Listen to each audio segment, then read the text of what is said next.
सभी साथियों को नमस्कार। देखिएगा, इस वीडियो में हम वाईसीटी की जो बुक है जिसमें हिंदी साहित्य इतिहास के आदिकाल टॉपिक से संबंधित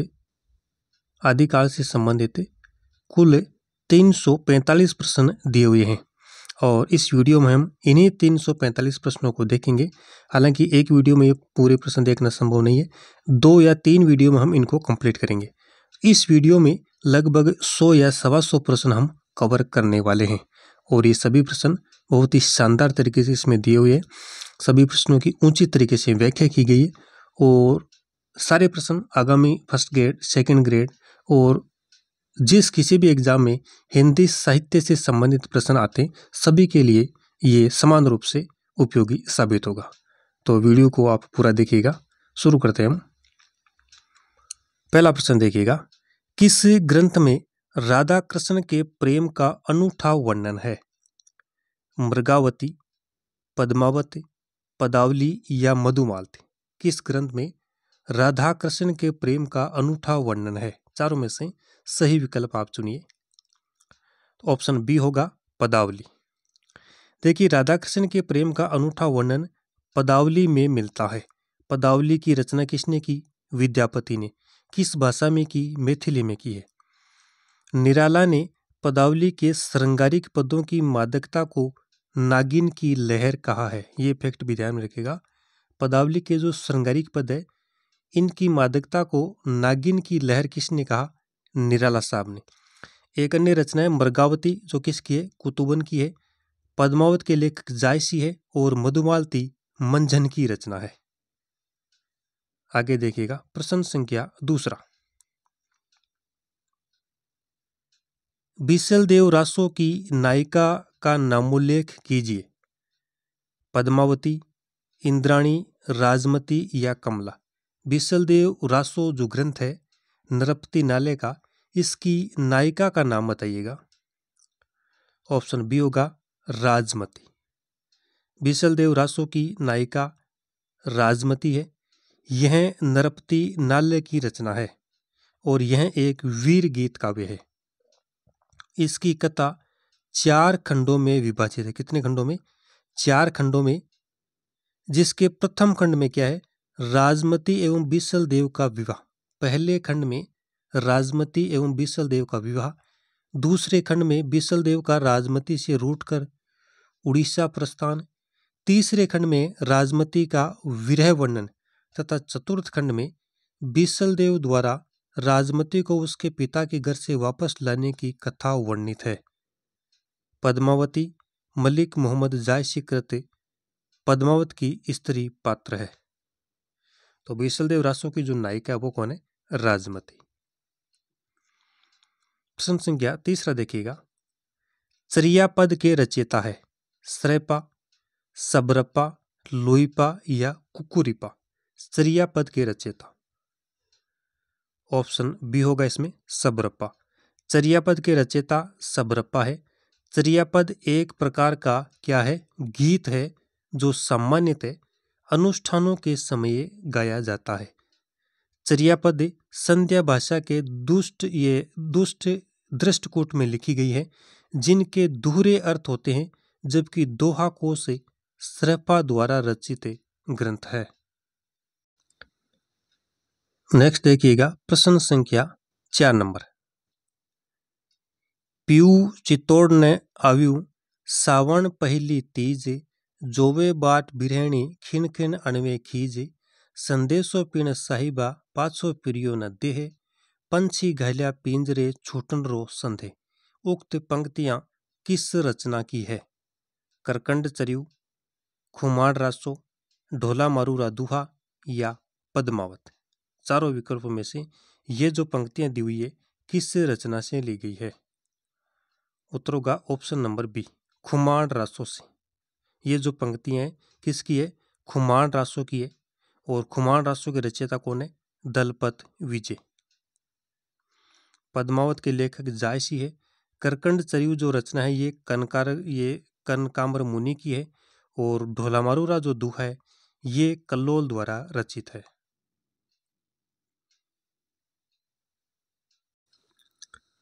प्रश्न संख्या 5वां, जयचंद प्रकाश के रचनाकार है कौन है? जगनिक, भट्ट केदार, श्रीधर या नरपति नाले? जयचंद प्रकाश के रचनाकार। उत्तर होगा option number B, Bhatt Kedar. Jaichand Prakash Bhatt Kedar की रचना है। परमाल रासो किसकी है? जगनक की है। रणमल छंद के लेखक है श्रीधर और विशलदेव रासो नरपति नाले की। प्रश्न संख्या 6 देखिएगा, 6 नंबर क्वेश्चन है, सिद्धों और योगियों की रचनाओं के संदर्भ में यह कथन किसका है कि उनकी रचनाओं का जीवन की स्वाभाविक सारणियों, अनुभूतियों और दशाओं से कोई संबंध नहीं है, वे सांप्रदायिक शिक्षा मात्र है, अतः शुद्ध साहित्य की कोटि में नहीं आ सकती है? रामचंद्र शुक्ल, धीरेन्द्र वर्मा, डॉक्टर रामकुमार वर्मा या डॉक्टर नगेंद्र? ये जो कथन है सिद्धों और योगियों की रचनाओं के संदर्भ में किस विद्वान का है? तो क्या उत्तर होगा? ऑप्शन नंबर 1 होगा रामचंद्र शुक्ल। किसका कथन है? रामचंद्र शुक्ल का। आचार्य शुक्ल ने यह कथन कहा है। हिंदी साहित्य का इतिहास 1929 जो इनका ग्रंथ है इसमें इन्होंने ये बात कही है। आगे देखिएगा, प्रश्न संख्या 7वां देखिए, कुमारपाल प्रतिबोध किसकी रचना है? सोमप्रभ सूरी, हेमचंद्र सूरी, सारंगधर या मेरुतंग? कुमारपाल प्रतिबोध। उत्तर होगा ऑप्शन नंबर ए, सोमप्रभ सूरी।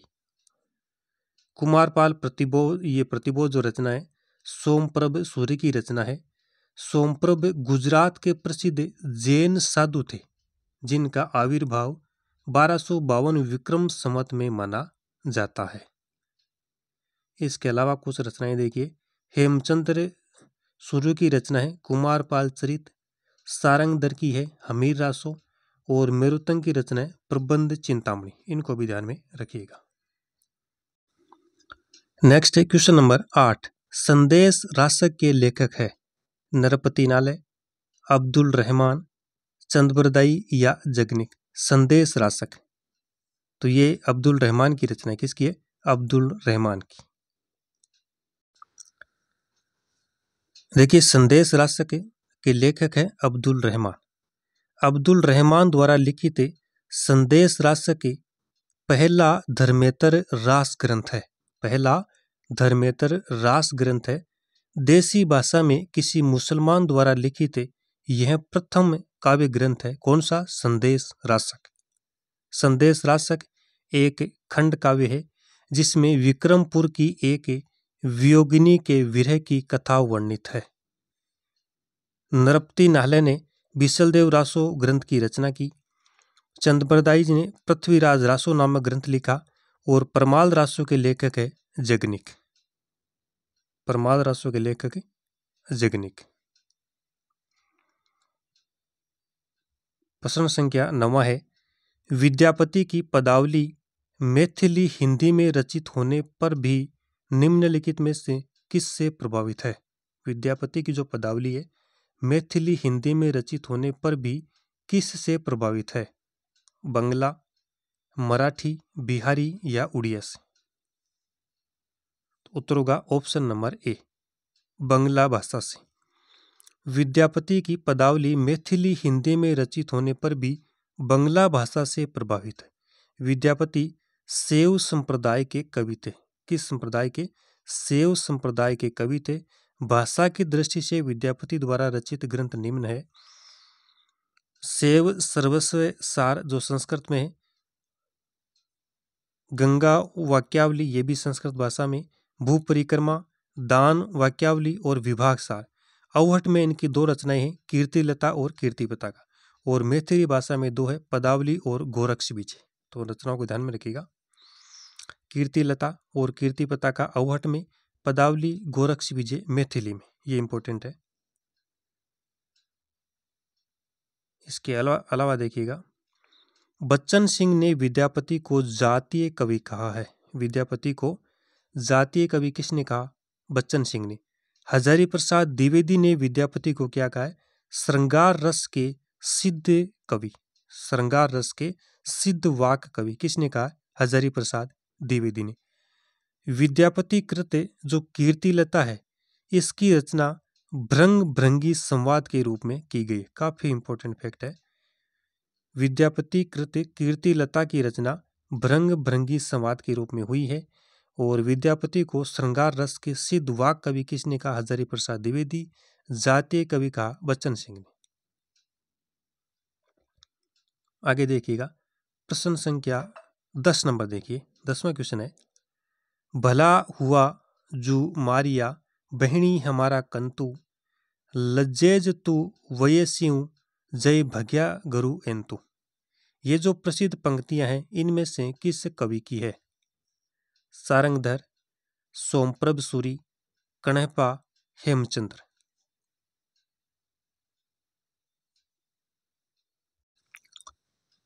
इन पंक्तियों के रचनाकार है ऑप्शन नंबर डी होगा हेमचंद्र। हेमचंद्र गुजरात के सोलंकी राजा सिद्धराज जयसिंह और उनके भतीजे कुमारपाल के राज दरबार में रहते थे। हेमचंद्र प्रसिद्ध जैनाचार्य थे, यानी जैन आचार्य थे। इनके व्याकरण का ग्रंथ का नाम है सिद्ध हेमचंद्र शब्दानुशासन है। सिद्ध हेमचंद्र शब्दानुशासन के लेखक कौन है? हेमचंद्र। हेमचंद्र का यह व्याकरण सिद्ध, ये जो व्याकरण ग्रंथ है सिद्ध हेम नाम से प्रसिद्ध हुआ। फिर आगे देखिएगा, सिद्ध हेम में संस्कृत, प्राकृत और अपभ्रंश तीनों का समावेश किया गया है। हेमचंद्र को प्राकृत का पाणिनि माना जाता है, प्राकृत का पाणिनि। कुमारपाल चरित्र, योग शास्त्र, प्राकृत व्याकरण, देसी नाममाला कोश तथा छंदानुशासन हेमचंद्र की महत्वपूर्ण रचनाएं हैं। सारंगधर कृत, सारंगधर पद्धति संस्कृत भाषा में लिखा गया एक पद्य कोश है। सोमप्रभ सूरी ने कुमारपाल प्रतिबोध नामक एक गद्य पद्य में संस्कृत प्राकृत काव्य लिखा। कण्हपा 84 सिद्धों में सर्वश्रेष्ठ विद्वान थे। कौन है? कण्हपा। और सबसे बड़े कवि थे। कण्हपा के गुरु का नाम जालंधरपा था। ये बिहार के सोमपुरी नामक स्थान पर रहते थे। अगला प्रश्न देखिएगा, प्रश्न नंबर 11वां है, आदिकाल को चारण काल इनमें से किस साहित्य इतिहास के लेखक ने कहा है? आदिकाल को चारण काल कहने वाले विद्वान कौन है? शिव सिंह सेंगर, मिश्र बंधु, राम कुमार वर्मा या डॉक्टर मोहन अवस्थी। तो क्या होगा उत्तर? ऑप्शन नंबर सी होगा राम कुमार वर्मा। आदिकाल को चारण काल डॉक्टर राम कुमार वर्मा ने कहा है। डॉक्टर राम कुमार वर्मा ने हिंदी साहित्य का आलोचनात्मक इतिहास, कौन सा इतिहास लिखा? हिंदी साहित्य का आलोचनात्मक इतिहास 1938 में इन्होंने लिखा। रामकुमार वर्मा ने आदिकाल को संधि एवं चारण काल कहा है। डॉक्टर मोहन अवस्थी ने आदिकाल को क्या नाम दिया है? आधार काल। शिव सिंह सेंगर ने शिव सिंह सरोज नामक इतिहास ग्रंथ लिखा 1883 ईस्वी में। आदिकाल का कुछ नामकरण दिया हुआ देखिए। चारण काल किसने कहा? डॉक्टर ग्रियर्सन ने। आरंभिक काल मिश्र बंधुओं ने, बीज वपन काल महावीर प्रसाद द्विवेदी ने, वीरगाथा काल रामचंद्र शुक्ल ने, आदिकाल नाम दिया हजारी प्रसाद द्विवेदी ने, और सिद्ध सामंत काल किसने कहा? राहुल शंकरतय ने। फिर देखिएगा प्रश्न संख्या 12 नंबर, अमीर खुसरो हिंदी साहित्य के किस काल से संबंधित कवि है? आधुनिक काल, आदिकाल, रीतिकाल या भक्तिकाल? अमीर खुसरो का संबंध किस काल से है? तो क्या उत्तर होगा? आदिकाल ही होगा।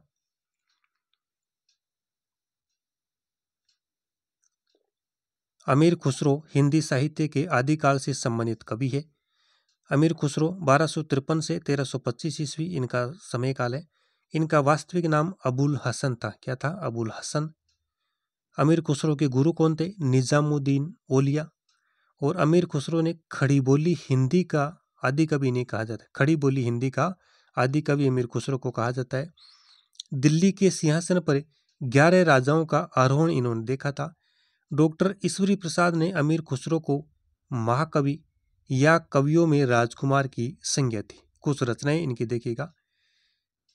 खालिक बारी, पहेलियां, मुकरियां, दो सुकने और गजल, ये कुछ महत्वपूर्ण इनके ग्रंथ हैं। 13 नंबर क्वेश्चन है, दान वाक्यावली के रचनाकार है कौन है? विद्यापति, भूषण, जयदेव या पद्माकर? दान वाक्यावली के रचनाकार। उत्तर होगा ऑप्शन ए विद्यापति। दान वाक्यावली के रचनाकार विद्यापति है। विद्यापति के गुरु का नाम पूछे तो हरिमिश्र था। गुरु का नाम हरिमिश्र, और ये बिहार के दरभंगा जिले के विपसी नामक गांव में रहते थे। विद्यापति तिरहुत के राजा शिव सिंह और कीर्ति सिंह के दरबारी कवि थे। तिरहुत के राजा शिव सिंह और कीर्ति सिंह के राज दरबारी कवि थे विद्यापति। विद्यापति द्वारा रचित जो दान वाक्यावली है, यह एक संस्कृत ग्रंथ है जिसमें इन्होंने राजा शिव सिंह की वीरता एवं उदारता का चित्रण किया है। विद्यापति के अन्य ग्रंथ संस्कर ग्रंथ अन्य जो निम्न है, शैव सर्वस्व सार और गंगा वाक्यावली, ये संस्कृत में है। मैथिली भाषा में इन्होंने पदावली लिखी है और गोरक्षा विजय एक नाटक लिखा है। इसके अलावा देखिएगा कीर्तिलता, कीर्ति पताका अवहट भाषा में रचित है।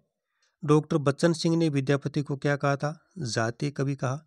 निराला ने पदावली के श्रृंगारिक पदों की मादकता को क्या कहा? नागिन की लहर का। विद्यापति का संबंध शैव संप्रदाय से है। राजा लक्ष्मण सेन के स्वभाव कवि जयदेव ने 12 सर्गों में कोमलकांत पदावली में गीत गोविंद की रचना की। गीत गोविंद के लेखक जयदेव, 12 सर्गों में। पद्माकर जो रीतिकालीन कवि है ने प्रबोध पचासा, गंगा लहरी और राम रसायन जैसे ग्रंथों की रचना की है। भूषण ने शिवराज भूषण, शिवा बावनी, छत्रसाल दशक जैसे प्रसिद्ध ग्रंथों की रचना की है। आगे चलेगा प्रश्न संख्या 14 हमारे सामने है। विद्यापति को कृष्ण भक्तों की परंपरा में न समझना चाहिए, किसका कथन है? हजारी प्रसाद द्विवेदी, रामचंद्र शुक्ल, राम कुमार वर्मा या बच्चन सिंह? विद्यापति को कृष्ण भक्तों की परंपरा में न समझना चाहिए, किस विद्वान ने ये बात कही है? उत्तर होगा option number B Ramchandra Shukla.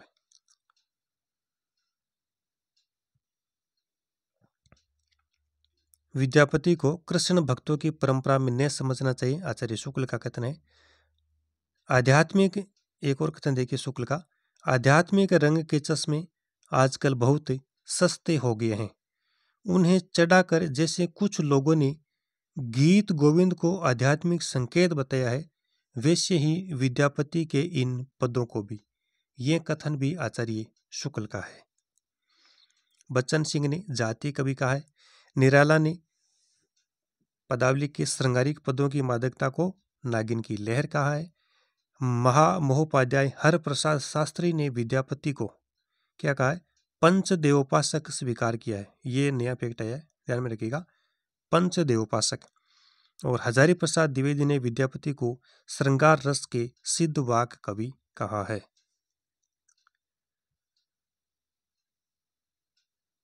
Question number 15 है। आदिकाल के अंतर्गत सरहपा, लुईपा आदि जो कवि है किस साहित्य से संबंधित है? आदिकाल के अंतर्गत सरहपा, लुईपा आदि किस जो कवि है किस साहित्य से संबंधित है? रासो साहित्य, जैन साहित्य, सिद्ध साहित्य या लौकिक साहित्य? तो क्या उत्तर होगा? ऑप्शन नंबर सी होगा सिद्ध साहित्य। सिद्ध साहित्य वज्र यानी सिद्धों के द्वारा रचा गया साहित्य है। इनका संबंध बौद्ध धर्म से। सिद्ध साहित्य का संबंध किससे? बौद्ध धर्म से है। ये भारत के पूर्वी भाग में सक्रिय थे। इनकी संख्या मानी गई है कितनी? 84,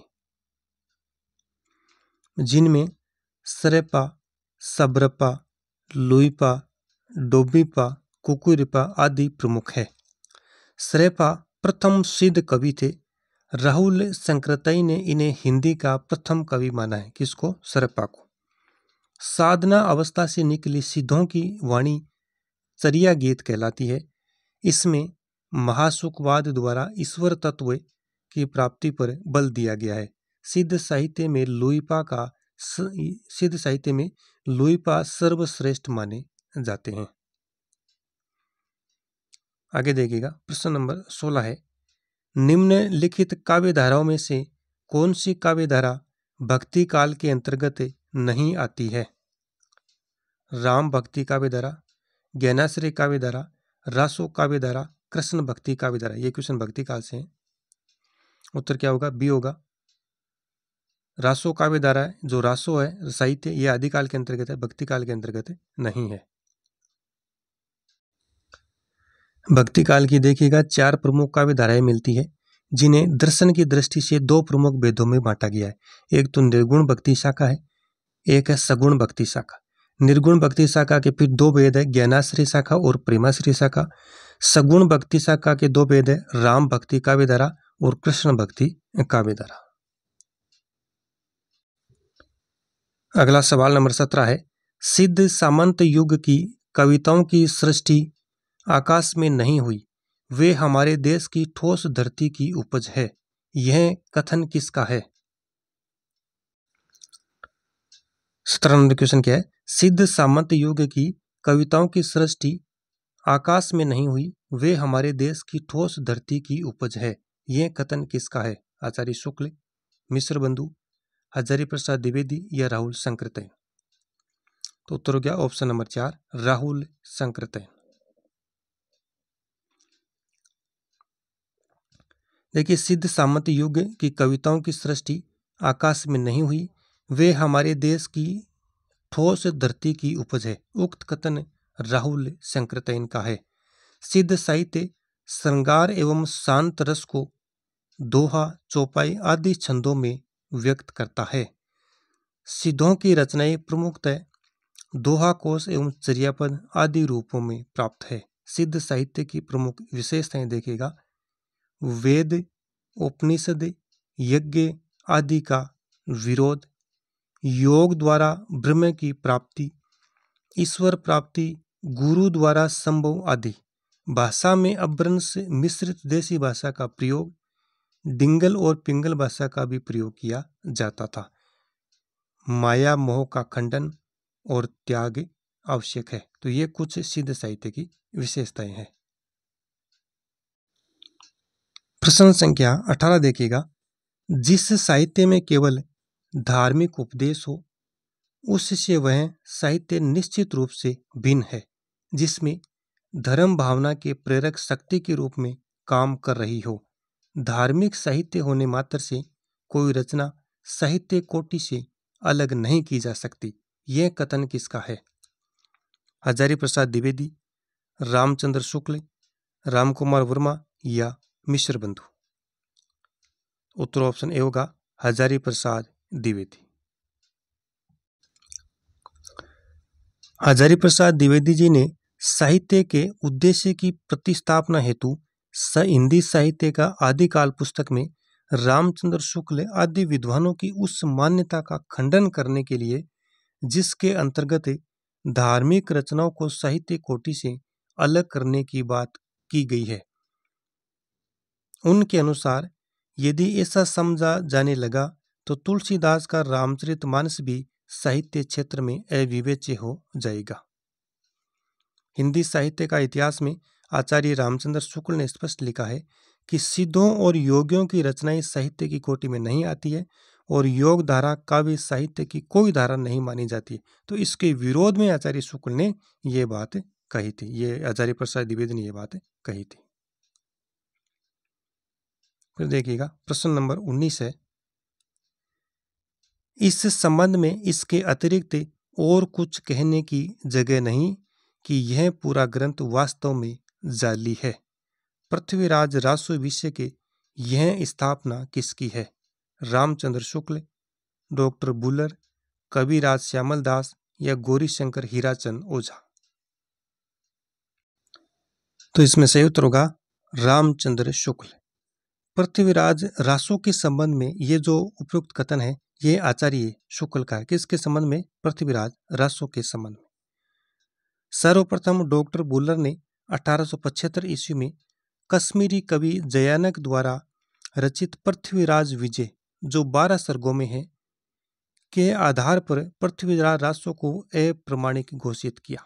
सर्वप्रथम डॉक्टर बुलर ने 1875 में पृथ्वीराज विजय के आधार पर पृथ्वीराज रासो को अप्रमाणिक घोषित किया। इसी के बाद पृथ्वीराज रासो की प्रामाणिकता को लेकर विद्वानों के 3 वर्ग बन गए। कौन कौन से वर्ग है देखिएगा। 3 वर्गों में एक तो है अप्रमाणिक मानने वाले, इनमें कौन कौन है? डॉक्टर बुलर, गौरीशंकर हीराचंद ओझा, रामचंद्र शुक्ल और देवी प्रसाद। एक है कविराज श्यामल दास। दूसरा वर्ग है प्रामाणिक मानने वाला, इसमें है श्याम सुंदर दास, कर्नल टोड, मिश्र बंधु, मोहनलाल विष्णुलाल पांड्या। तीसरा जो वर्ग था वो है अर्ध प्रमाणिक मानने वाले विद्वान, इसमें है आचार्य हजारी प्रसाद द्विवेदी, डॉक्टर सुनीति कुमार चटर्जी और डॉक्टर दशरथ वर्मा। तो तीनों वर्ग को ध्यान में रखिएगा, प्रश्न यहां से पक्का बनता है। आगे चलिए प्रश्न नंबर 20। इस ग्रंथ में श्रृंगार की ही प्रधानता है, वीर रस का किंचित आभास मात्र है। शुक्ल की जो ये मान्यता है किस ग्रंथ के संदर्भ में है? पृथ्वीराज रासो, बीसलदेव रासो, खुमान रासो या विजयपाल रासो? उत्तर होगा option number B, Bisaldev Raso. इस ग्रंथ में श्रृंगार की प्रधानता है, वीर रस का किंचित आभास मात्र है। आचार्य शुक्ल की जो ये मान्यता है बीसलदेव रासो के संदर्भ में है। अपने ग्रंथ हिंदी साहित्य का इतिहास 1929 ईस्वी के आदिकाल के प्रकरण नंबर 3 में देश भाषा काव्य जो उपशीर्षक है इसके अंतर्गत शुक्ल जी मानते हैं कि नृपतिनालय कवि विग्रहराज चतुर्थ का समकालीन था, कदाचित यह राजकवि था। इसने बीसलदेव रासो नामक एक छोटा सा ग्रंथ लिखा। बीसलदेव रासो जो एक ग्रंथ लिखा जो कि वीर गीत के रूप में है। वीर गीत के रूप में बीसलदेव रासो में 4 खंड है। नाले के इस बीसलदेव रासो में जैसा कि होना चाहिए था, न तो उक्त वीर राजा की ऐतिहासिक चढ़ाइयों का वर्णन है, न उसके शौर्य पराक्रम का। इस प्रकार इस ग्रंथ में श्रृंगार की ही प्रधानता है, वीर रस का किंचित आभास मात्र है। पृथ्वीराज रासो के लेखक चंद्रबरदाई है। बीसलदेव रासो नृपतिनालय की रचना है। खुमान रासो दलपति विजय की रचना है और विजयपाल रासो नृपति नालय ये नल सिंह की रचना है। विजयपाल रासो नल सिंह। प्रश्न संख्या 21 है, वे सांप्रदायिक शिक्षा मात्र है, अतः शुद्ध साहित्य की कोटि में नहीं आ सकती। सिद्धों, नाथों और योगियों की रचनाओं के विषय में यह किसका मत है?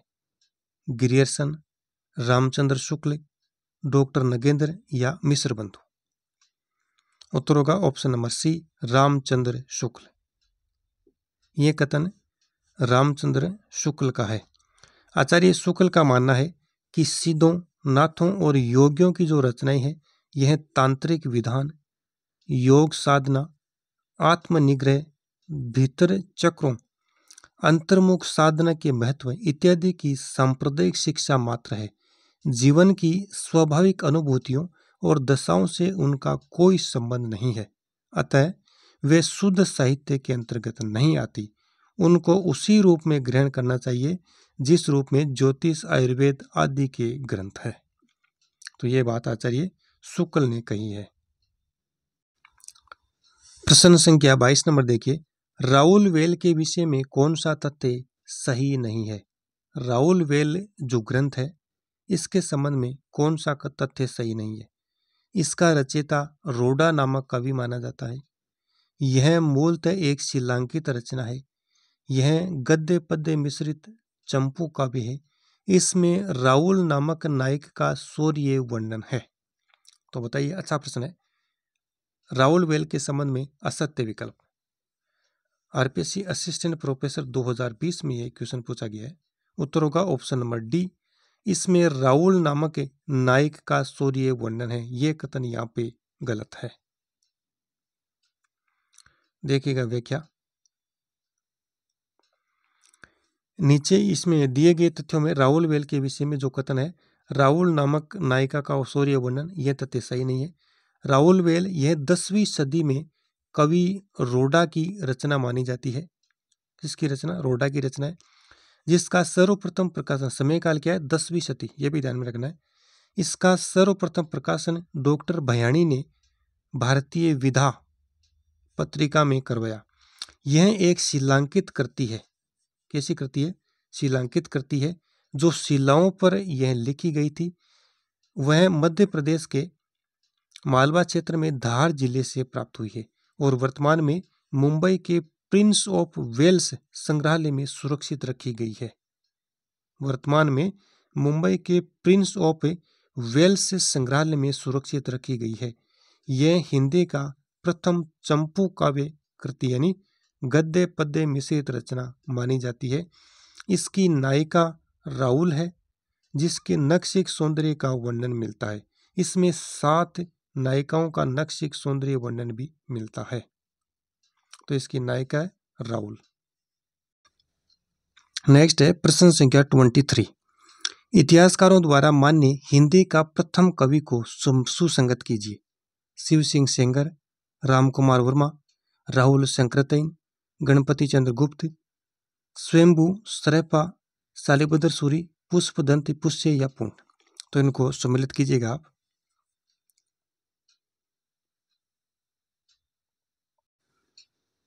चलिए मिलान करते हैं। देखिए, शिव सिंह जो सेंगर है, इन्होंने हिंदी का प्रथम कवि किसे माना है? पुष्पदंत को। पुष्पदंत को। ए में क्या होगा? 4 नंबर। रामकुमार वर्मा ने स्वयंभू को। ब में 1 नंबर। राहुल शंकरतैन ने सरहपा को। स में 2 नंबर। और गणपति चंद्र गुप्त ने शालिभद्र सूरी को। द में क्या होगा? 3। शिव सिंह सेंगर ने हिंदी का प्रथम कवि किसे माना? पुष्पदंत को। रामकुमार वर्मा ने स्वयंभू को, राहुल शंकरतैन ने सरहपा को और गणपति चंद्र गुप्त ने शालिभद्र सूरी को। 4, 1, 2, 3 किस विकल्प में? यहाँ पे देखिएगा 4, 1, 2, 3 ऑप्शन डी होगा इसमें। तो देखिएगा, पुष्पदंत को किसने माना? शिव सिंह सेंगर और मिश्र बंधुओं ने। प्रथम कवि स्वयंभू को रामकुमार वर्मा ने। सरैपा को प्रथम कवि मानने वाले विद्वान है डॉक्टर नगेंद्र और राहुल शंकरतैन। शालिभद्र सूरी को गणपति चंद्र गुप्त ने हिंदी का प्रथम कवि माना है।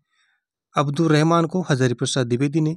गोरखनाथ को जयदेव सिंह और माता प्रसाद गुप्त ने हिंदी का प्रथम कवि स्वीकार किया है। और राजा मुंज को किसने माना है? चंद्रधर शर्मा गुलेरी ने।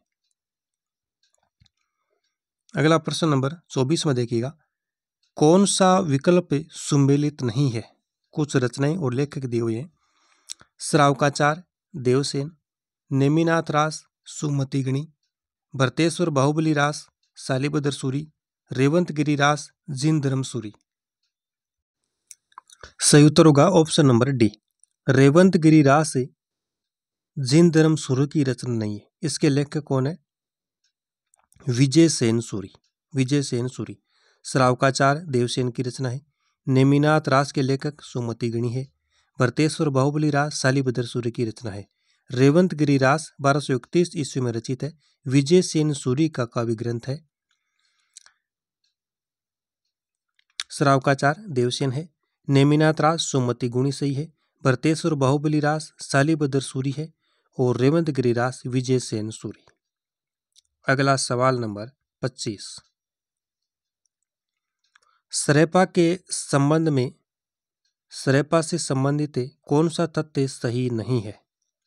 वे सिद्ध साहित्य के प्रारंभकर्ता थे। दोहा कोश उनकी प्रसिद्ध रचना है। उनकी भाषा सर्वत्र सीधी सरल मानी जाती है और उन्होंने अंतः साधना पर जोर देते हुए पंडितों को फटकार लगाई है। अच्छा क्वेश्चन है। सरपा के संबंध में असत्य कथन छांटना है। उत्तर होगा ऑप्शन नंबर सी। उनकी भाषा सर्वत्र सीधी सरल मानी जाती है, ये कथन यहाँ पे गलत है। सरपा सिद्ध साहित्य के प्रारंभकर्ता माने जाते हैं। राहुल शंकरतय ने इन्हें हिंदी का प्रथम कवि माना है और इनका समय माना है 8वीं शताब्दी। इनका मूल नाम अगर पूछे तो राहुल भद्र था। ये पाल शासक धर्मपाल के समकालीन थे। दोहा कोश इनकी प्रसिद्ध रचना है और दोहा कोश को पढ़ने से कभी कभी यह भ्रम हो सकता है कि इन कविताओं में सपाट बयानी है, लेकिन इसका अर्थ सरल नहीं है। साधारण प्रतीत होने वाले दोहों के भीतर शास्त्रीय अर्थ, गूढ़ अर्थ छिपा हुआ है। इसमें उत्तर क्या होगा? Option number C. अगला सवाल नंबर 26। शंकराचार्य के बाद इतना प्रभावशाली और इतना महिमान्वित महापुरुष भारतवर्ष में दूसरा नहीं हुआ। हजारी प्रसाद द्विवेदी का जो यह कथन है किसके विषय में है? सरपा, रामानंद, गोरखनाथ या तुलसीदास? उत्तर होगा ऑप्शन नंबर बी, गोरखनाथ। कथन किसका है? हजारी प्रसाद द्विवेदी का है। किसके संबंध में? गोरखनाथ के संबंध। हजारी प्रसाद द्विवेदी की यह उक्ति गोरखनाथ के संबंध में है। गोरख जगायो जोग, भक्ति भगायो लोग। ये तुलसीदास, किसने कहा है? तुलसीदास ने। सिद्ध संप्रदाय का विकसित और परिवर्तित रूप ही नाथ संप्रदाय है। सिद्ध संप्रदाय का जो विकसित और परिवर्तित रूप है वो ही क्या है? नाथ संप्रदाय है। नाथ एक विशेष वेशभूषा धारण करते थे जिसमें मेखला, सरंगी, गुदड़ी, खप्पर, कर्ण मुद्रा, झोला आदि होते थे। यह कान छेद कर कुंडल पहनते थे, इसलिए कनफटा योगी कहलाते थे। क्वेश्चन यहां से बनता है, कनफटा योगी कौन कहलाते थे? नाथ। गोरक्ष सिद्धांत संग्रह में गोरखनाथ को ईश्वर की संतान के रूप में संबोधित किया गया है। गोरक्ष जो सिद्धांत है इसमें गोरखनाथ को ईश्वर की संतान के रूप में संबोधित किया गया है। गोरखनाथ का समय डॉक्टर राहुल शंकरतय ने 845 ईस्वी माना है। 845 ईस्वी।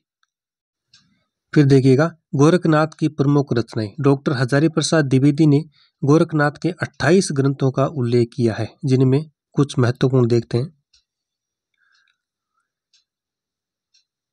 अमनस्क योग, गोरक्ष कल्प, गोरक्ष शतक, गोरक्ष संहिता, महार्त मंजरी, ज्ञानामृत योग, योग चिंतामणि, विवेक मार्तंड, हठ योग और हठ संहिता। ये कुछ गोरखनाथ की रचनाएं हैं। प्रश्न संख्या 27 नंबर। डॉक्टर दशरथ शर्मा आदि कुछ विद्वान पृथ्वीराज रासो के किस संस्करण को मूल रासो मानते हैं? पृथ्वीराज रासो के किस संस्करण को मूल रासो मानते हैं? बृहत्तम संस्करण जिसमें 16,306 छंद है, मध्य संस्करण 7,000 छंद, लघु संस्करण 3500 छंद या सबसे छोटा संस्करण 1300 छंद? उत्तर होगा ऑप्शन नंबर डी, सबसे छोटा संस्करण जिसमें 1300 छंद है। इसको डॉक्टर दशरथ शर्मा आदि जो विद्वान है ये मूल रासो मानते हैं।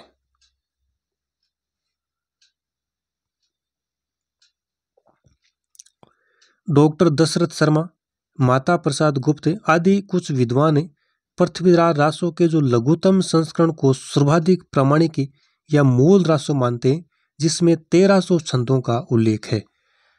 मथुरा प्रसाद दीक्षित ने मध्य संस्करण 7,000 को प्रमाणिक माना है। वृहत रूपांतरण जिसमें 16,306 छंद है, सर्वाधिक अप्रामाणिक व सर्वाधिक लोकप्रिय संस्करण है। पृथ्वीराज रासो के रचनाकार चंद बरदाई है। इनका जन्म 1168 ईस्वी में लाहौर में हुआ था। इनका वास्तविक नाम क्या था? पृथ्वी भट्ट। किनका? चंद बरदाई का, पृथ्वी भट्ट। पृथ्वीराज रासो में 69 समय में विभाजित है। जिसमें आदि पर्व समय, 10वां समय, 20वां समय, पद्मावती समय, 57वां समय, कैमास वध समय, सर्वाधिक मार्मिक समय है।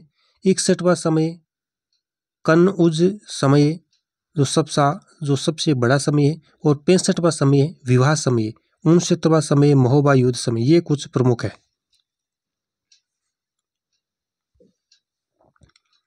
माता प्रसाद गुप्त, डॉक्टर दशरथ ओझा, हजारी प्रसाद द्विवेदी ने पृथ्वीराज रासो को अर्ध प्रमाणिक माना है, जबकि रामचंद्र शुक्ल, कविराज श्यामलदास ने इसे प्रमाणिक माना है। श्याम सुंदर दास, मिश्र बंधु मोहनलाल विष्णुलाल पांड्या आदि पृथ्वीराज रासो को प्रमाणिक मानते हैं। नेक्स्ट है प्रश्न संख्या 28। बीसलदेव रासो के संपादनकर्ता इनमें से है।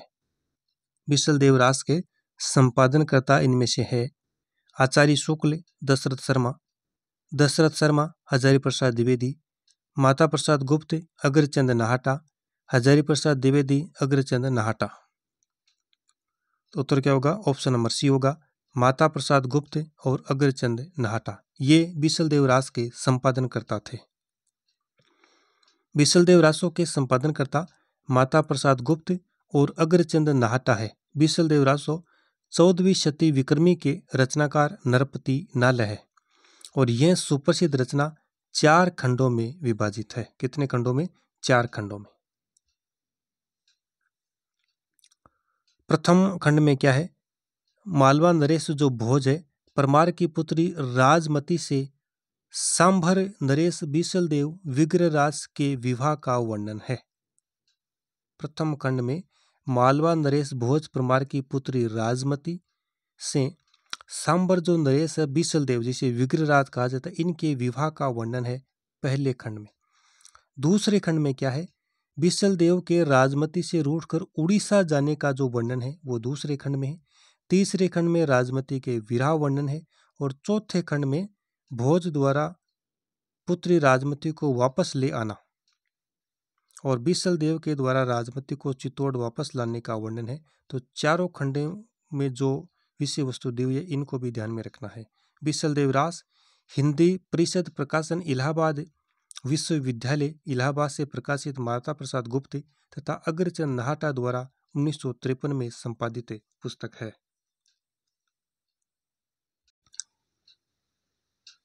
आगे देखिएगा प्रश्न संख्या 29, 29वां क्वेश्चन है, आदिकालीन हिंदी कवि अमीर खुसरो विषय के कौन सा तथ्य सही नहीं है? यानी अमीर खुसरो के संबंध में इनमें से कौन सा विकल्प सही नहीं है? उनकी पहेलियां, मुकरियां और दो सुकने हिंदी साहित्य में प्रसिद्ध है। उनकी रचनाओं में खड़ी बोली काव्य भाषा बनने का प्रयास कर रही थी। उन्होंने जनजीवन के साथ घुल मिलकर काव्य रचना की। उनका लक्ष्य जनता को धर्मोपदेश देना मात्र था। तो चारों में से जो तथ्य सही नहीं है उसका चयन करें।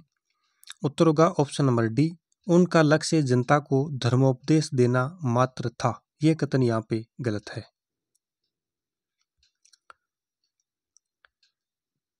दिए गए तथ्यों में से उनका लक्ष्य जनता को धर्मोपदेश देना मात्र था, ये तथ्य यहाँ पे सही नहीं है। अमीर खुसरो का जन्म संवत 1253 ईस्वी में आधुनिक एटा उत्तर प्रदेश के पटियाला गांव में माना जाता है। इनकी पहेलियां, मुकरियां, दो सुकने हिंदी साहित्य में प्रसिद्ध है। इन्हें खड़ी बोली का प्रथम कवि माना जाता है। इन्हें तूती ए हिंद या हिंद का तोता कहा जाता है। इन्हें सितार के आविष्कार का श्रेय दिया जाता है। कुछ इनकी रचनाएं हैं पहेलियां, मुकरियां, दो सुखने और गजल।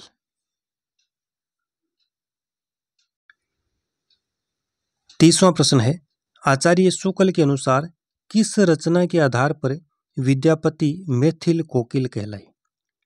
किस रचना के आधार पर विद्यापति मैथिल कोकिल कहलाए? पदावली, कीर्तिलता, कीर्ति पताका या लिखनावली? उत्तर होगा ऑप्शन नंबर ए, पदावली। आचार्य शुक्ल के अनुसार पदावली की रचना के आधार पर विद्यापति मैथिल कोकिल कहलाए। विद्यापति की अन्य रचनाएं देखिए, लिखनावली, पुरुष परीक्षा, दान वाक्यावली, गया पतलक, व्रणकृत्य, दुर्गा भक्त तरंगिणी, गंगा वाक्यावली। अवहट भाषा में जो विद्यापति की रचना है वो है कीर्तिलता, कीर्ति पताका। मैथिली भाषा में पदावली, गोरक्ष विजय। दुर्गा भक्त तरंगिणी विद्यापति के पिता गणपति ठाकुर की अधूरी रचना है। विद्यापति के जो पिता है गणपति ठाकुर की अधूरी रचना है दुर्गा भक्त तरंगिणी, जिसे विद्यापति ने पूर्ण किया। कीर्तिलता विद्यापति की पहली रचना मानी जाती है, जिसे हजारी प्रसाद द्विवेदी ने भृंग भृंगी संवाद माना है। विद्यापति की पदावली की जो भाषा है वो मैथिली है, जो एक गीति काव्य है। सूर्यकांत त्रिपाठी ने निराला ने पदावली के श्रृंगारिक पदों की मादकता को क्या कहा है, नागिन की लहर। और इस रचना के आधार पर ही विद्यापति को मैथिल कोकिल कहा जाता है। अन्य इनकी उपाधियां देखिए विद्यापति की कौन कौन सी है।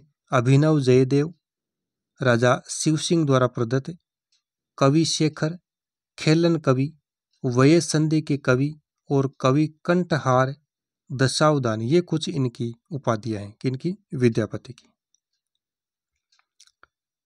31वां प्रश्न है, देखिएगा, इनमें से कौन सा विवरण सही नहीं है। सिद्धों की वाममार्गी भोग साधना की प्रतिक्रिया में नाथपंथियों की हठयोग साधना प्रारंभ हुई। जैन साहित्य आचार, रास, फागु और चरित आदि शैलियों में रचा गया। हिंदी प्रदेश के पूर्वी भाग में जैन साधुओं ने हिंदी कविताओं के माध्यम से जैन मत का प्रचार किया। सिद्ध साहित्य बौद्ध धर्म की वज्रयान उपशाखा से विकसित हुआ। तो जो सही नहीं है उसका चयन करें चारों में से। उत्तर होगा ऑप्शन नंबर सी। हिंदी प्रदेश के पूर्वी भाग में जैन साधुओं ने हिंदी कविताओं के माध्यम से जैन मत का प्रचार किया। ये कथन यहाँ पे गलत है। उत्तर होगा ऑप्शन नंबर सी।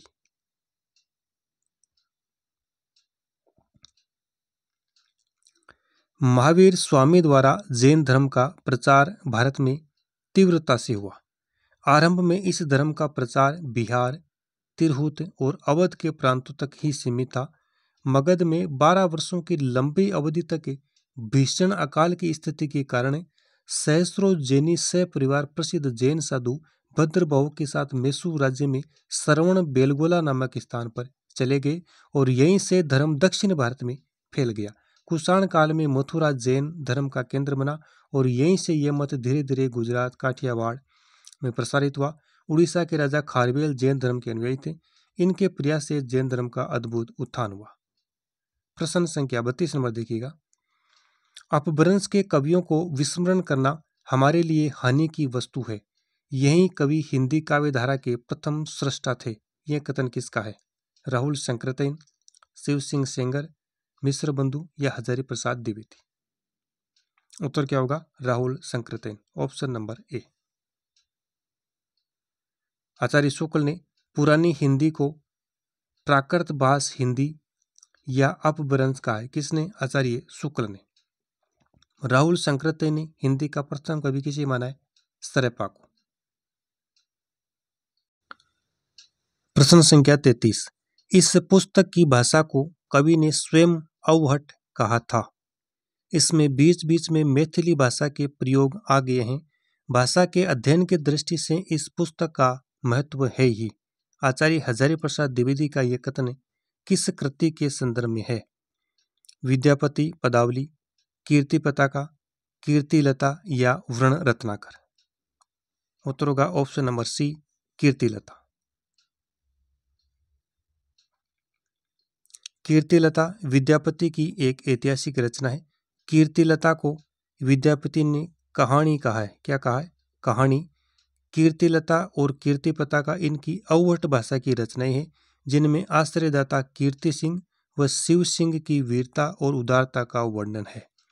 विद्यापति की अन्य रचनाएं देखिएगा। भू परिक्रमा, पुरुष परीक्षा, लिखनावली, दान वाक्यावली, गंगा वाक्यावली, दुर्गा भक्त तरंगिणी, गोरक्ष विजय, कीर्तिलता, कीर्ति पताका, पदावली।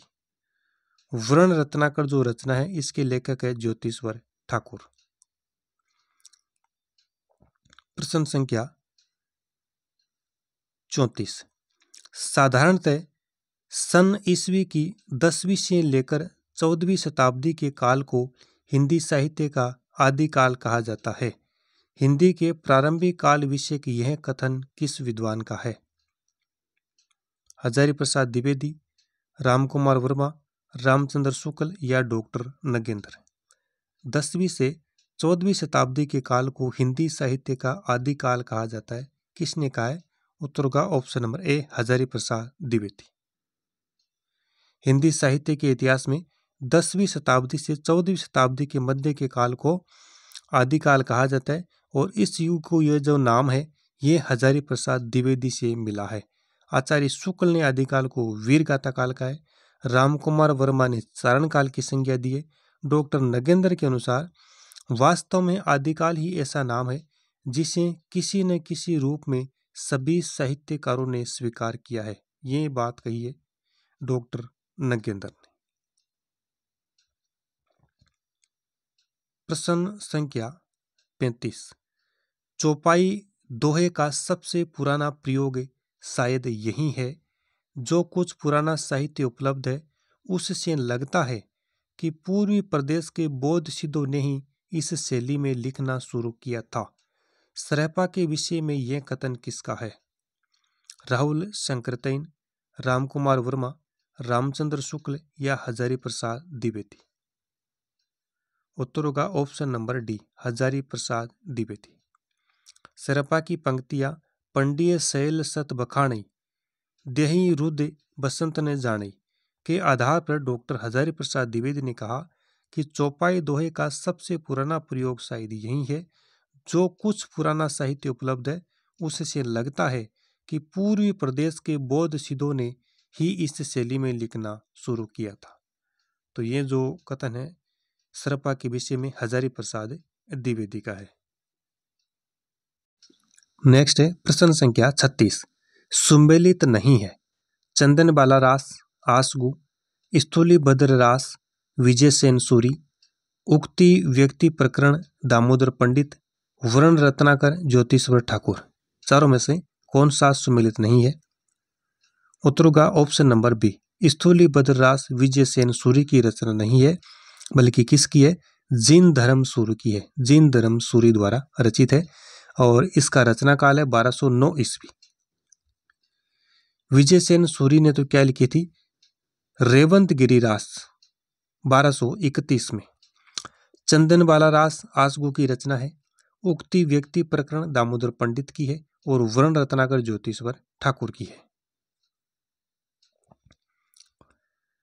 आसगु की चंदन बाला रास 1200 ईस्वी, जिन धर्म सूरी की स्थूली बद्री रास 1209 ईस्वी, विजयसेन सूरी की रेवंत गिरी रास 1231 ईस्वी, दामोदर पंडित की उक्ति व्यक्ति प्रकरण 12वीं सदी का पूर्वार्ध इसका समय है और ज्योतिश्वर ठाकुर की वर्ण रत्नाकर 1324 ईस्वी। Next question number 37। कुवलयमाला कथा के लेखक है सोमप्रभ सूरी, उद्योतन सूरी, ये धर्म सूरी या मुनि जिन विजय। सही उत्तर होगा option number B, Udyotan Suri. Kuvalayamala जो कथा इसके लेखक उद्योतन सूरी है। धर्म सूरी ने जम्बू स्वामी रास की रचना की। किसने? धर्म सूरी ने। तथा सोमप्रभ सूरी ने कुमारपाल प्रतिबोध की रचना की। मुनि जिनविजय ने शालिभद्र सूरी रचित भरतेश्वर बाहुबली रास को हिंदी जैन रास परंपरा का आदि काव्य माना है। भरतेश्वर बाहुबली रास को हिंदी जैन रास परंपरा का आदि काव्य किसने माना है? मुनि जिनविजय ने। कुवलयमाला की रचना उद्योतन सूरी ने जालोर में रहकर 778 ईस्वी के आसपास की थी, जो कि प्राकृत ग्रंथ है। नेक्स्ट है प्रश्न संख्या 38 नंबर। पुष्य या पुंड को हिंदी का प्रथम कवि किस आलोचक ने माना है? राहुल शंकरतैन, दशरथ ओझा, रामविलास शर्मा, शिव सिंह सेंगर। उत्तर होगा option number D, Shiv Singh Sengar. पुष्य या पुंड को हिंदी का प्रथम कवि शिव सिंह सेंगर ने माना है। राहुल शंकरतैन ने 7वीं शताब्दी के कवि सरहपा को और डॉक्टर गणपति चंद्र गुप्त ने शालिभद्र सूरी को हिंदी का प्रथम कवि माना है। मिश्र बंधुओं ने गोरखनाथ को हिंदी का प्रथम गद्य लेखक माना है। रामकुमार वर्मा ने स्वयंभू को हिंदी का प्रथम कवि माना है और आचार्य शुक्ल ने राजा मुंज से हिंदी साहित्य का आरंभ माना है। प्रश्न संख्या 39। रत्नाकर जोपम कथा पुस्तक का संबंध किससे है? महायानी सिद्ध, वज्रयानी सिद्ध, नाथ या जैन? रत्नाकर जोपम कथा है, इसका संबंध किससे है? उत्तर होगा ऑप्शन नंबर बी, वज्रयानी सिद्ध। रत्नाकर जोपम कथा का संबंध वज्रयानी सिद्धों से है। बौद्ध धर्म दो संप्रदायों में बंट गया था, एक तो हीनयान शाखा और दूसरी है महायान शाखा। तो हीनयान शाखा को ही वज्रयान शाखा के नाम से जाना जाता है और इस पुस्तक का संबंध है वज्रयानी सिद्धों से। नेक्स्ट है प्रश्न संख्या 40। जे हाल मिसन की मकुन तगाफुल दुराई नेना बनाई बतिया इस प्रसिद्ध पंक्ति के रचनाकार है। जे हाल मिस की मुकुन तगाफुल दुराई नेना बनाई बतिया अमीर खुसरो, कबीर, रजब या मलिक मोहम्मद जायसी? उत्तर होगा ऑप्शन नंबर ए, अमीर खुसरो। अमीर खुसरो को तूती ए हिंद अर्थात हिंद का तोता कहा जाता है। रचनाएं हैं खालिकबारी, पहेलियां, मुकरियां, दो सुकने, गजल। कबीर की एक प्रसिद्ध पंक्ति देखिए, जब मैं था तब हरी नहीं, अब हरी है मैं नहीं। किसकी पंक्ति है? कबीर की।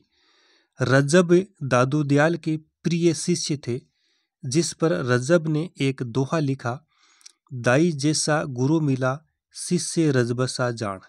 दाई जैसा गुरु मिला शिष्य रजबसा जान। मलिक मोहम्मद जायसी प्रमुख सूफी कवि है, जिन्होंने पद्मावत जैसे महाकाव्य की रचना की। जायसी की अन्य रचनाएं हैं अखरावट, आखिरी कलाम, कहरनामा और चित्ररेखा। प्रश्न संख्या 41। निर्भय भीम व्यायोग, निर्भय भीम व्यायोग के लेखक है धनपाल, राजशेखर, धर्मप्रभ सूरी या रामचंद्र सूरी? उत्तर होगा option number D, Ramchandra Suri. निर्भय भीम व्यायोग के लेखक रामचंद्र सूरी है। यह एक रूपक ग्रंथ है जिसमें भीम द्वारा वनवास में बकासुर को मारने की कथा है।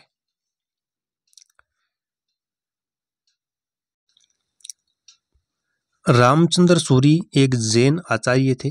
इनका समय है संवत 1145 ईस्वी से 1230 ईस्वी का।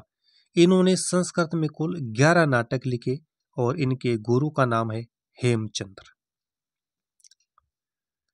आगे देखिएगा प्रश्न संख्या 42। निम्नलिखित में से कौन सा नाम सिद्ध परंपरा की योगिनी का नहीं बल्कि योगी का है? पुतलीपा, मणिभद्रपा, कनखलापा, लक्ष्मीकरा?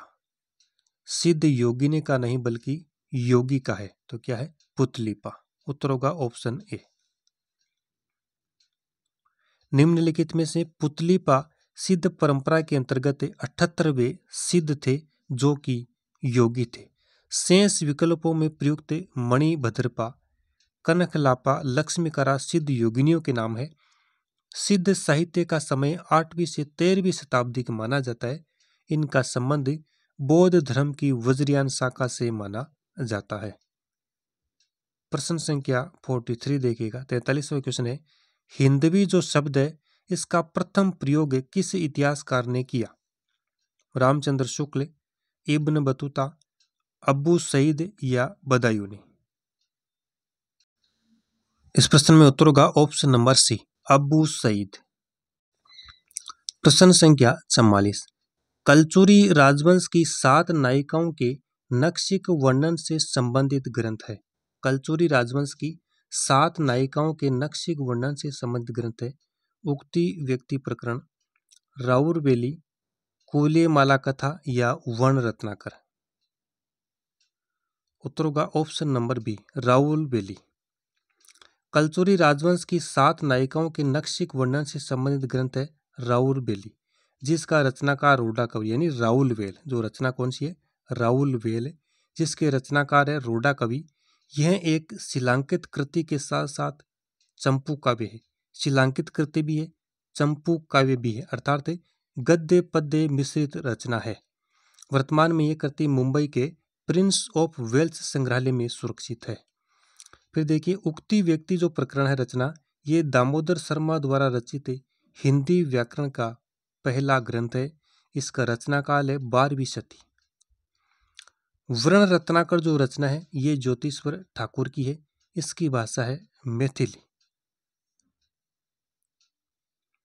और कुलेमाला कथा के रचनाकार उद्योतन सूरी।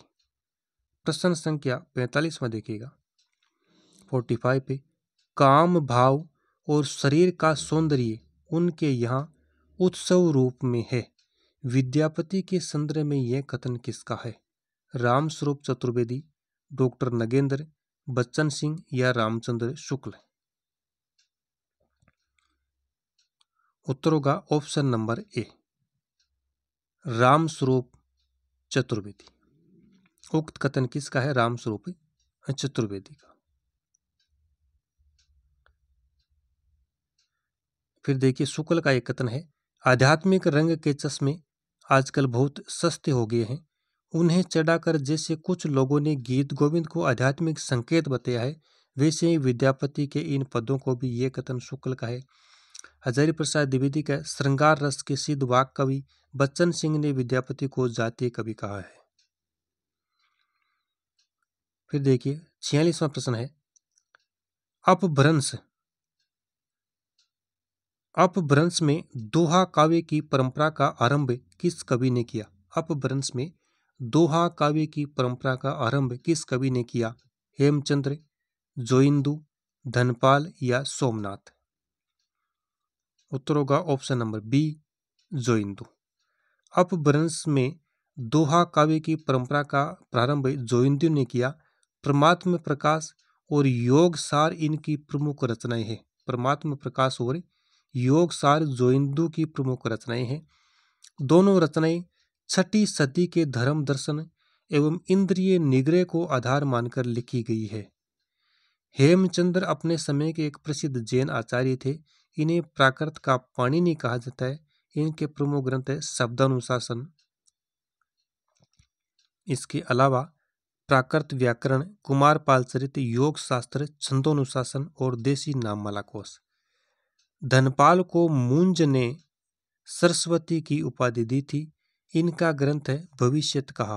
भविष्यत कहा 10वीं शती की रचना है। लेखक है धनपाल, जिसमें बहुविवाह के दुष्परिणाम के साथ साध्वी और कुटिल स्त्री का अंतर प्रकट किया गया है। प्रश्न संख्या 47।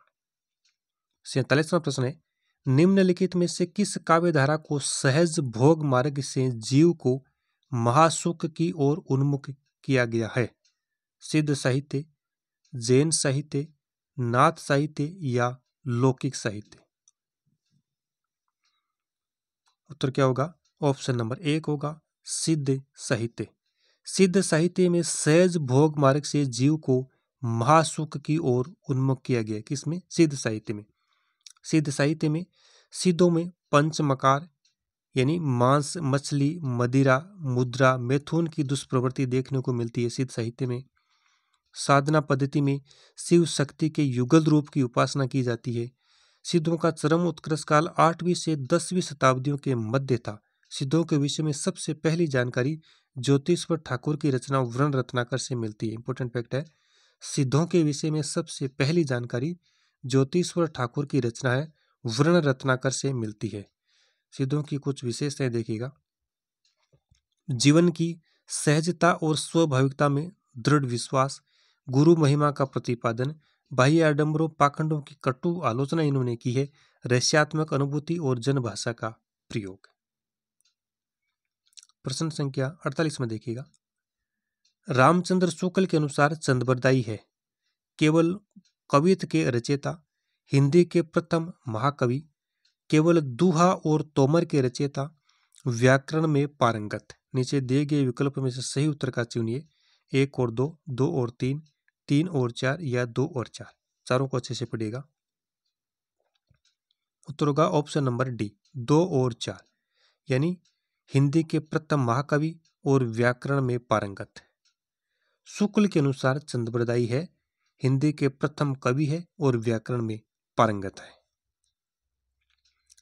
रामचंद्र शुक्ल के अनुसार चंद्रबरदाई हिंदी के प्रथम महाकवि तथा पृथ्वीराज रासो हिंदी साहित्य का प्रथम महाकाव्य है। शुक्ल जी के अनुसार चंद्रबरदाई व्याकरण में पारंगत थे। छप्पे इनका निजी छंद था। शिव सिंह सेंगर ने चंद्रबरदाई को छप्पियों का राजा कहा है। किसने? शिव सिंह सेंगर ने चंद्रबरदाई को छप्पियों का राजा कहा है। इनकी अधूरी कृति पृथ्वीराज रासो को इनके पुत्र जलहण ने पूरा किया। प्रश्न संख्या 49। जन्म काल के अनुसार निम्नलिखित कवियों का सही अनुक्रम है। लोईपा, स्वयंभू, हेमचंद्र, पुष्यदंत। बताइएगा। विकल्प है 1 2 3 4, 2 1 4 3, 3 2 1 4 या 4 3 2 1।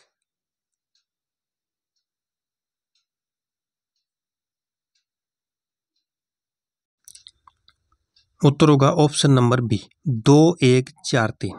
यानी पहले स्वयंभू, फिर इसके बाद में लोईपा, पुष्पदंत और हेमचंद्र। स्वयंभू का समय 783 ईस्वी, फिर इसके बाद में लोईपा, पुष्पदंत 972 ईस्वी और हेमचंद्र 1088 ईस्वी। लोईपा का समय कहीं कहीं 773 ईस्वी भी देखने को मिलता है। अगला देखिएगा प्रश्न संख्या 50 नंबर। अमीर खुसरो के बारे में सही तथ्य कौन से हैं? उनका जन्म पटियाला में हुआ था। वे निजामुद्दीन औलिया के शिष्य थे। वे ईरान और भारत के फारसी में लिखने वाले चोटी के कवियों में एक थे। उन्होंने कहा था कि मैं हिंदुस्तान की तोती हूँ, मुझसे कुछ पूछना हो तो फारसी में पूछो। नीचे दिए गए विकल्पों में से सही उत्तर का चयन करें। 1 और 2, 1 और 4, 2 और 3, 2 और 4। अमीर खुसरो के विषय में सही तथ्य कौन से हैं?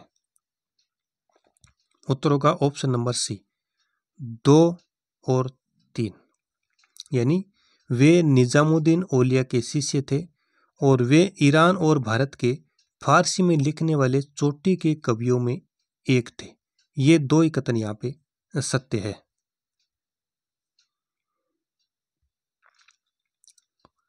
देखिए, अमीर खुसरो निजामुद्दीन औलिया के शिष्य थे और ईरान और भारत के फारसी में लिखने वाले वे चोटी के कवियों में से एक थे। खुसरो का जन्म 1255 ईस्वी में पटियाला ग्राम में हुआ था और उन्होंने कहा था कि मैं हिंदुस्तान की तोती हूँ, मुझसे कुछ पूछना है तो हिंदवी में पूछो। खुसरो द्वारा रचित ग्रंथ खालिक बारी, पहेलियां, मुकरियां और 2 सुकने और गजल। प्रश्न संख्या 51। निम्नलिखित में से कौन चंदनबाला रास के रचयिता है? चंदनबाला रास के रचयिता कौन है? जिन धर्म सूरी, सुमतिगण, मुनि जिनविजय या आसगु। चंदनबाला रास के रचयिता, तो उत्तर नंबर होगा ऑप्शन डी आसगु। चंदनबाला रास के रचयिता आसगु है। इनके द्वारा रचित अन्य ग्रंथ है जीव दया रास। जीव दया रास और चंदनबाला रास कवि आसगु की रचनाएं हैं। नेमिनाथ रास के रचनाकार है मुनि सुमति गुण। रेवंतगिरी रास विजयसेन सूर्य की रचना है। श्रावकाचार देवसेन की और स्थूलीबद्ध रास जिन धर्म सूर्य की रचना है। प्रश्न संख्या 52 52वां। चंद्रबरदाई ने पृथ्वीराज रासों में निम्नलिखित में से मुख्यतया किस छंद का प्रयोग किया है? अरिल छंद, पदड़िया, कवित या सवैया।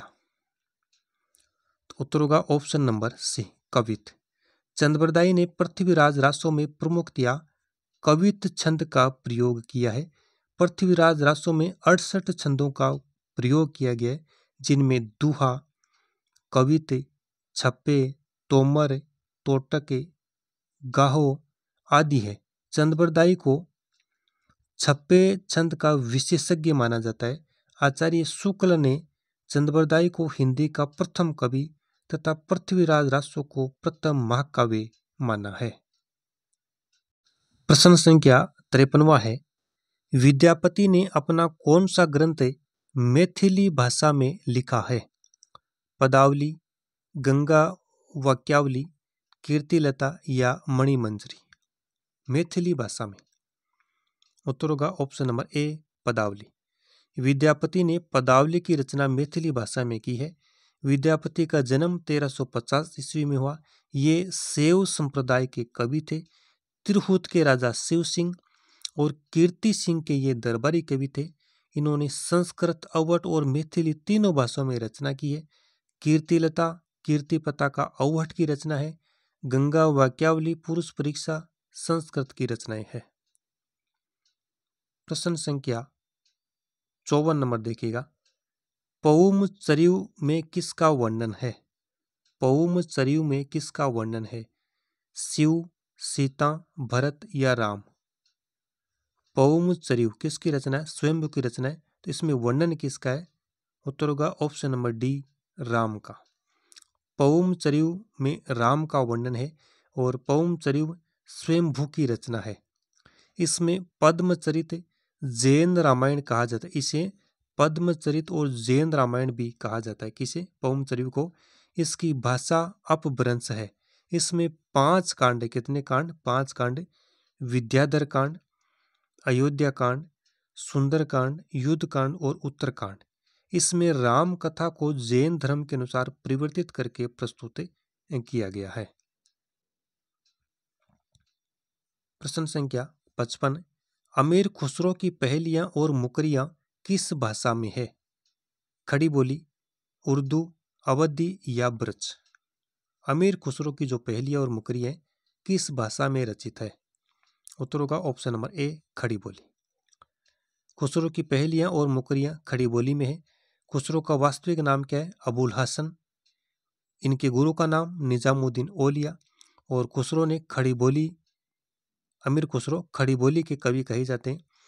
ईश्वरी प्रसाद ने अमीर खुसरो को महाकवि या कवियों में राजकुमार की संज्ञा दी है। नेक्स्ट है प्रश्न संख्या 56। डिंगल भाषा का अर्थ क्या है? अवधी और ब्रज के योग से बनी भाषा, हरियाणवी मिश्रित राजस्थानी भाषा, अर्धमागधी या अपभ्रंश के योग से बनी शुद्ध राजस्थानी? डिंगल भाषा का अर्थ? उत्तर होगा ऑप्शन नंबर डी, अपभ्रंश के योग से बनी शुद्ध राजस्थानी। डिंगल और पिंगल साहित्यिक राजस्थानी के 2 प्रकार है। डिंगल पश्चिमी राजस्थान का साहित्यिक रूप है। इसका अधिकतर साहित्य चारण कवियों द्वारा लिखित है। डिंगल शैली में वीर रस की रचनाएं जबकि श्रृंगारिक रचनाएं पिंगल शैली में रची गई। तो डिंगल का अर्थ क्या हुआ? अपभ्रंश के योग से बनी शुद्ध राजस्थानी, ऑप्शन डी। प्रश्न संख्या 57। अमीर खुसरो का जन्म स्थान कौन सा था? जयपुर, इटावा, एटा या बिहार? अमीर खुसरो का जन्म स्थान?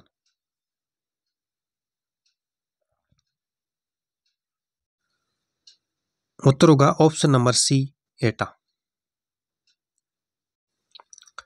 प्रश्न संख्या 58।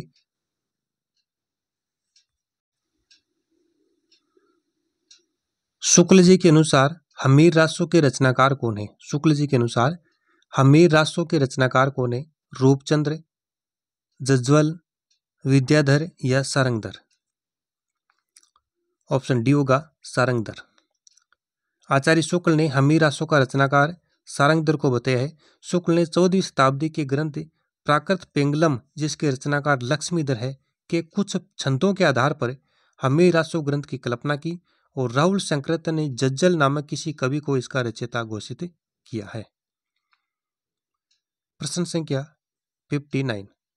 विद्यापति ने किस भाषा में काव्य रचना की? राजस्थानी भाषा, प्राकृत, मैथिली या ब्रज भाषा? तो क्या उत्तर होगा? मैथिली भाषा में।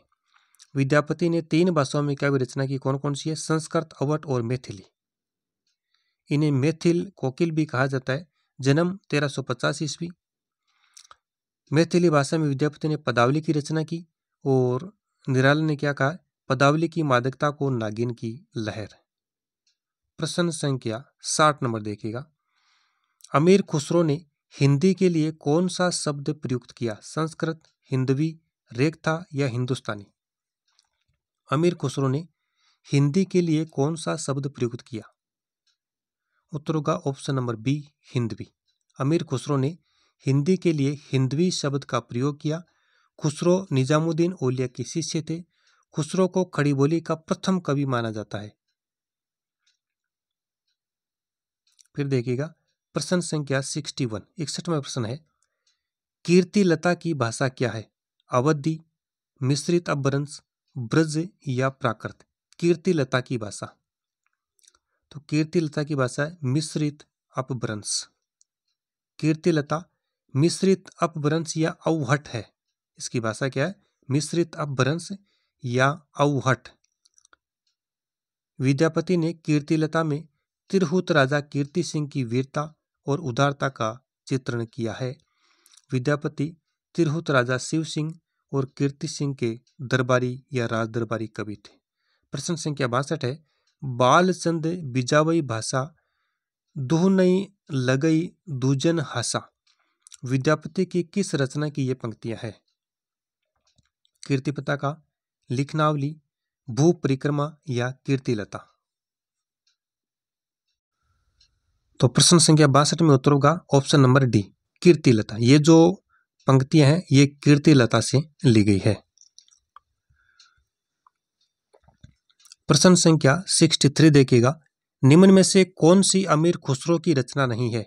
कौन सी अमीर खुसरो की रचना नहीं है? पहेलियां, मुकरियां, पुरुष परीक्षा, दो सुकने, खाली बारी? ऑप्शन बी होगा पुरुष परीक्षा जो रचना है ये विद्यापति की, अमीर खुसरो की नहीं है। किसकी है? विद्यापति की। प्रश्न संख्या 64 है, निम्नलिखित में से कौन निर्गुण भक्ति धारा का नहीं है? भक्ति काल से क्वेश्चन है। रैदास, नानक, कबीर या विद्यापति? निर्गुण भक्ति धारा का नहीं है। उत्तर होगा option number D, Vidyapati. Raidas, Nanak और कबीरदास निर्गुण भक्ति धारा के कवि है, जबकि विद्यापति आदिकालीन भक्त और संघारी कवि। विद्यापति का संबंध आदिकाल से है। शैव संप्रदाय के ये कवि थे, मैथिल कोकिल के नाम से प्रसिद्ध। प्रश्न संख्या 65 है, 65 नंबर, ढोला मारूरा दुहा में ढोला के पिता का क्या नाम है? राजा जसवंत सिंह, राजा नल, राजा जय सिंह, राजा हरराज सिंह? ढोला के पिता का नाम, उत्तर होगा ऑप्शन बी, राजा नल। ढोला मारूरा दुहा में ढोला के पिता का नाम राजा नल। ढोला मारूरा दुहा 11वीं सदी में कल्लोल की रचना है। 11वीं सदी में रचित कल्लोल की रचना है। इसमें राजकुमार ढोला, राजकुमारी मारू है और राजकुमारी मारवणी की भी प्रेम कथा इसमें है। यह लोक प्रचलित प्रेम कथा है जो राजस्थान में अधिक लोकप्रिय है। मूलतः दोहों में रचित है, जिसमें कवि कुशल राय ने 17वीं सदी में कुछ चौपाइयां भी इसमें जोड़ी है। प्रश्न संख्या 66, गोरखनाथ का समय 11वीं सदी है, यह मान्यता किस विद्वान की है? गोरखनाथ का समय 11वीं सदी मानने वाले विद्वान है राहुल शंकरतैन, हजारी प्रसाद द्विवेदी, डॉक्टर ये आचार्य रामचंद्र शुक्ल, डॉक्टर पीताम्बर दत्त बर्तवाल? तो उत्तर क्या होगा? ऑप्शन नंबर डी, पीताम्बर दत्त बर्तवाल। गोरखनाथ का समय 11वीं सदी है, ये मान्यता पीताम्बर दत्त बर्तवाल की है। मिस्र बंधुओं ने इन्हें हिंदी का प्रथम गद्य लेखक माना। किसे? गोरखनाथ को। पीताम्बर दत्त बर्तवाल ने गोरखबानी का संपादन 14 ग्रंथों को प्रमाणिक मानकर किया है और गोरखनाथ मत्स्येंद्र नाथ के शिष्य थे। प्रश्न संख्या 67, नाथ पंथ सिद्धों की परंपरा से ही छंटकर निकला है, यह कथन किसका है? नाथ पंथ सिद्धों की परंपरा से ही छंटकर निकला है। रामकुमार वर्मा, राहुल शंकरतैन, शिव सिंह सेंगर या आचार्य रामचंद्र शुक्ल?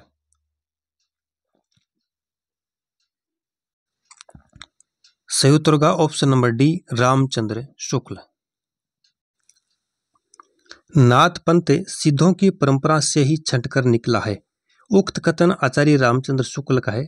शुक्ल जी ने अपनी पुस्तक हिंदी साहित्य का इतिहास के आदिकाल के प्रकरण 2 में कहा है कि जिस प्रकार सिद्धों की संख्या 84 प्रसिद्ध है, उसी प्रकार नाथों की संख्या 9।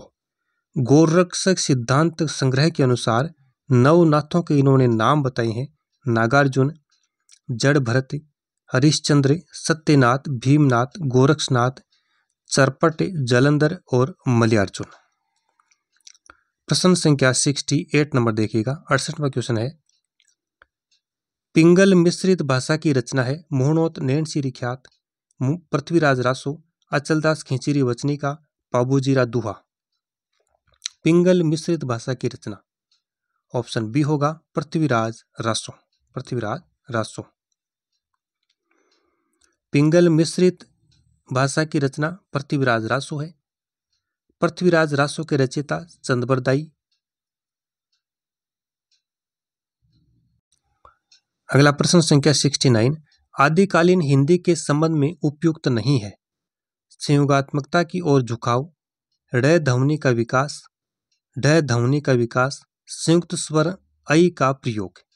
आदिकालीन हिंदी के संबंध में उपयुक्त नहीं है। उत्तर क्या होगा? ऑप्शन नंबर ए, संयोगात्मकता की ओर झुकाव। नेक्स्ट देखिए प्रश्न संख्या 70, कमान बान छूटई अपार, लागत लोह इस सारी धार, गमशान धान सब वीर सेत, घन सुनोन बहत असरकत रेत। उक्त पंक्तियों में किसके मध्य होने वाले युद्ध का वर्णन है? पृथ्वीराज की सेना, शहाबुद्दीन गोरी की सेना, शहाबुद्दीन की सेना, कुमुदनी की सेना, पृथ्वीराज की सेना, समुद्रशिखर की सेना, या शहाबुद्दीन गोरी की सेना व विजयपाल की सेना। उत्तर होगा ऑप्शन नंबर सी, पृथ्वीराज की सेना और समुद्रशिखर की सेना।